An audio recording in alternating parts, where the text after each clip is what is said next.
This Torah class is brought to you by TorahAnytime.com. Okay, Marv Rabbi Sai. Agun Erev Shabbos, your favorite time of the week. Fasten your seatbelts. Imponderables on Parshas Re'eh. We go to Perek Yud Beis, Pasuk Yud Aleph. The Pasuk says, V'haya ha'makoyim asher yivchar Hashem Elokeichem boi l'shakein shemay sham. Let's understand the concept. The Psukim tell us when the Beis HaMikdash was standing, you bring there the Karban Oila, and your Meiser, and your Nadarim, and your Nadavos, and you eat them before Hashem. And because you have not come until now, the Pasuk says, don't do k'chayil asher anachnu oisim pai hayoim ish kol hayasher be'einav. This means as follows. When you cross the Yarden, you're allowed to bring on a bama. On the bama, you can't be makriv everything you're makriv in the Mishkan. Because in the Mishkan, you could bring a chatas and an asham, nedar and nedavais. In a bama, all you could bring is ish kol hayasher be'einav. You could only bring nedarim and nedavais. Now it's interesting here, the nedarim and nedavais on the bama, it does not say it has to come from your choicest flock. Then the pasuk says you're going to cross the Yarden, and Hashem's going to bring a Beis HaMikdash, and there you're going to bring all the karbanos, and you're going to bring your nadar v'nadavos, and there it says mivchar nidreichem, it says the nadar v'nadavos need to come from your choicest flock. It's interesting, why dafka in the Beis HaMikdash does the Torah say that the nadarim v'nadavos have to come from mivchar nidreichem, and not by the nadarim v'nadavos that it speaks about that were brought on the bama. Okay. Question number 2. We all know that if a Navi, and we have it in this week's Parsha, if a Navi comes and says, desecrate the Torah, we kill him. If a Navi comes and says, do an Avera, we kill him. Unless it's a Hirasha, only a one-time measure. So my question is, we all know that Eliyahu on Har HaKarmel was considered a Hirasha. But my question is, why was it considered a Hirasha? The Pasuk says in Perek Yud Beis, Pasuk Yud Gimel, Hishamar lecha penta'ala oiloisecha b'chol makom asher tireh. Says Rashi, be careful not to bring a carbon in any place that you see. Says Rashi, asher yale belibcha, that it arises in your heart. Aval ata makriv al pinavi.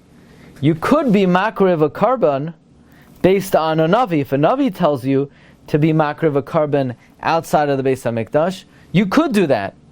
For example, Eliyahu b'Har HaKarmel. So why is Eliyahu b'Har HaKarmel considered a Hirasha?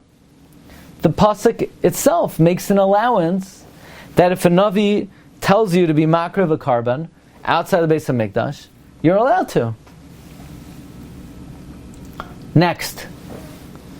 Interestingly, Rashi says in Perek Yud Beis, Pasuk Lamed Aleph, Rashi brings down, don't follow in the ways of the Goyim who give over their children and their daughters to be burnt in a fire.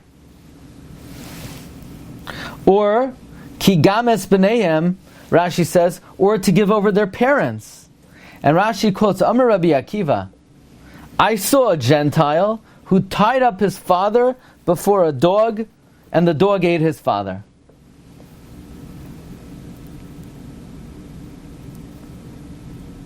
Okay, it's interesting that this comment and insight was gleaned and learned by Rabbi Akiva. Like, why is Rabbi Akiva the one to teach the world that Goyim are even makriv their own parents as an offering? Like, why Rabbi Akiva? Next question is by the Mesis Mediach.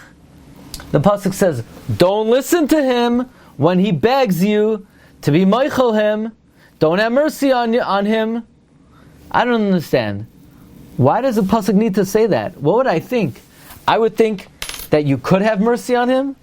I would think you would have mercy on him? I mean, we know that anytime someone's chayiv misa, you can't have mercy on them. So why does the Torah have to go out of its way and say, don't have mercy on the mesis of mediach? Why would this be different than any other avera than anybody else does? That if somebody's liable to a capital punishment, we got to punish them.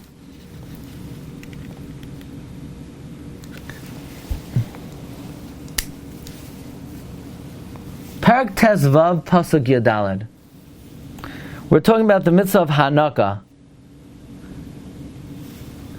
The mitzvah of Hanukkah is that when you have an Eved Ivri, when you let him go free, ha'anek tanek lai. You have to let him go free by giving him gifts. And the pasuk says you give him from your sheep, from your silo, from your wine press. Says Rashi, this excludes mules that are not b'chlal bracha. You have to give them a gift that is of bracha, and a mule is not b'chlal bracha. Why does the Torah say you should only give gifts that are b'chlal bracha? I mean, you have to reward the Eved Ivri. So why is it so important that the items that you give be items that could procreate? By the way, in the beginning of the pasuk says, Hanek tanek lai. Rashi says, give him something that it's recognizable that you're benefiting him.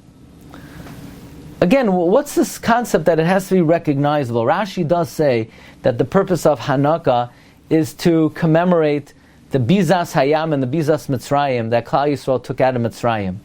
But do we find there that the Biza was something that Dafka is recognizable, that Dafka is Davar Sheish by Bracha? And then finally, what is the Parsha of the Yamim Tovim doing here in Parshas Re'eh? Why in this Parsha do we have the Parsha of the Yamim Tovim? Why now Dafka and Parshas Re'eh? Okay, I have one more segment for today, which we're going to do right now. You've just experienced another Torah class brought to you by TorahAnytime.com.